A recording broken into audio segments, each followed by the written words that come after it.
তো হাবিবপুর বি দিনাজপুরে এর দেখো সিট সংখ্যা এ ইউনিটে দেখো টোটাল 535টি। এর মধ্যে তোমার কৃষি যে এগ্রিকালচার এটা কিন্তু সবথেকে বেশি 375টি। তো এটা দেখা যায় যে তোমাদের চান্স পাওয়ার সম্ভাবনা বেশি হবে। তারপরে দেখো ফিশারিসে 80টি, আর DVM doctorate of veterinary medicine এটা ভালো, ঠিক আছে। তো 80টি সিট আছে। আর এবার বি ইউনিটে টোটাল সিট দেখো 740টি।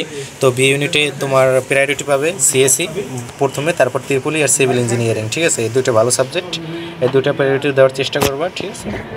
সিভিল সব থেকে ভালো সাবজেক্ট, এটা তোমার বাংলাদেশের ক্ষেত্রে সব থেকে ভালো।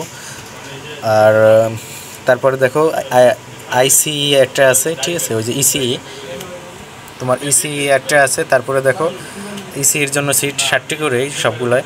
তারপরে দেখো ফুড অ্যান্ড প্রসেস ইঞ্জিনিয়ারিংয়ে 60টি। তারপরে দেখো এগ্রিকালচার ভালো সাবজেক্ট 60টি, মেকানিক্যালে 50টি, আর্কিটেকচারে 30টি, রসায়নে 75, পদার্থে 75, বাট গণিত এবং পরিসংখ্যান 80টি করে। এগুলো ভালো সাবজেক্ট, গণিত বিশেষ করে। তারপরে অ্যাকাউন্টিং সি ইউনিটে, এবার অ্যাকাউন্টিংয়ে দেখো 70টি, ঠিক আছে। সি ইউনিটের টোটাল সিট হচ্ছে 280টি। তো অ্যাকাউন্টিংয়ে 70, ফিনান্স 70, ম্যানেজমেন্ট 70, আর মার্কেটিংয়ে 70, ঠিক আছে।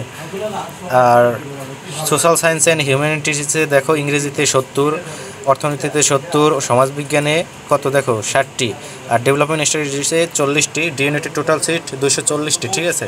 তো বেশি আছে ইংরেজি আর অর্থনীতিতে, ঠিক আছে। তো দেখো যে এইবার তোমাদের কি হবে, সি ইউনিটের ক্ষেত্রে 40% সিট কিন্তু আর্টস এবং সায়েন্সের জন্য, ঠিক আছে, বরাদ্দ থাকবে 40% সিট। আর ডি ইউনিটের জন্য তোমার 240টির মধ্যে 72টি সিট তোমাদের জন্য বরাদ্দ থাকবে, আর বাকিগুলো কমার্স এবং সায়েন্সের জন্য কিন্তু বরাদ্দ থাকবে, ঠিক আছে। তো এই জিনিসটা ভালো করে খেয়াল রাখবে।